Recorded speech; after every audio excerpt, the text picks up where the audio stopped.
د افغانستان لپاره د روسیې د ولسمشر ځانګړی استازی وایي وسلوال طالبان اندېښمن دي چې په اوربند سره به یې نظامي برخه منحل شي. ضمیر کابلوف له RBC سره په یو مرکه کې ویلي چې امریکا باید له طالبانو سره د توافق فرمول وړاندې کړي څو دا ډله له جګړیزو اقداماتو لاس واخلي. دغه روسیه ډیپلوماټ وایي چې وسلوال طالبان اوس مهال په دوه لاري کې قرار لري. هغه دا چې که په اوربند باندې توافق وکړي نظامي برخه به یې منحل شي، او دویم دا چې په هغه صورت کې بیا د افغان حکومت پر وړاندې د سولې خبرو کې قوي دریځ څخه خبرې نشي کولای. د افغانستان د ملي امنیت شورا سلاکار هم تازه ویلي چې طالبان خپل جګړې او افغان وژنې ته هیڅ راز دلیل نه لري، او له همدې امله یو شمېر جنګیالي اوس د حکومت سره په تماس کې دي او خپلې وسلې یې پر ځمکه ایښي. هغه وایي وسلوال طالبان هیڅ راز مشروعیت نه لري، خو د وسلې په زور غواړي قدرت ترلاسه کړي.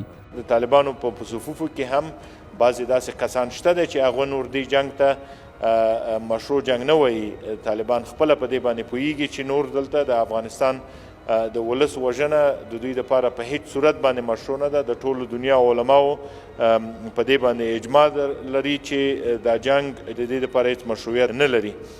نو هغه خلک چې د طالبانو په صفوفو کې دي او واقعي مسلمانان دي او فکر کولو چې د یو هدف لپاره جنګيږي، هغوی خپلې وسلې مخ په کېښودلو دي، موږ سره په تماس کې دي. د چارو شمېر کارپوهان وایي دا چې وسلوال طالبان تل اوربند ردوي او معقول جوړجاړي سره توافق نه کوي، له دې ښکاري چې دوی ته د دلیل او منطق پر ځای د ټوپک قانون ښه حل لاره ښکاري، خو تاوان یې افغان ملت پرې کوي. دوی وایي جګړو او وحشتونو ته په دې خاطر دوام ورکول چې امتیاز ترلاسه شي دا تر ټولو ستر بشري ناورین دی. دا داسې نوې خبره نه ده.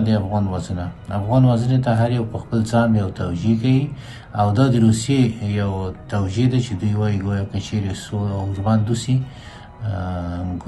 گویا اوربند نه وروسته د طالبان اسلامي تحریک صفوف تضعیف کیږي. دا مطلق غلط خبره ده، فقط یو اشکارا مداخله، مستقیم مداخله ده، او د افغانستان هیواد او نظام داسې دوی ته ښکاري چې یو بې صاحب نظام ده. د امریکایانو وجود د هغه نه او اطاعتونو نه وروسته هر څوک کولی شي هره خبره وکړي، هر تصمیم ونیسي، در حالی چې دغسې نه ده. دوی په خطا تللي، دوی سخت اشتباه کوي.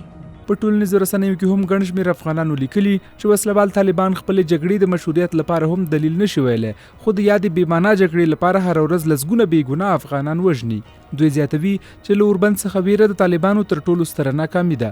افغانستان کې د اوربند په اړه د روسي چارواکو څرګندونې په داسې مهال کېږي چې وسلوالو طالبانو په ځلونو د افغان حکومت او عامو خلکو د اوربند غوښتنه رد کړې، خو یو شمېر خلک لا هم هیله مند دي چې د روژې مبارکې میاشتې په وروستیو اختر کې به موقت اوربند وشي.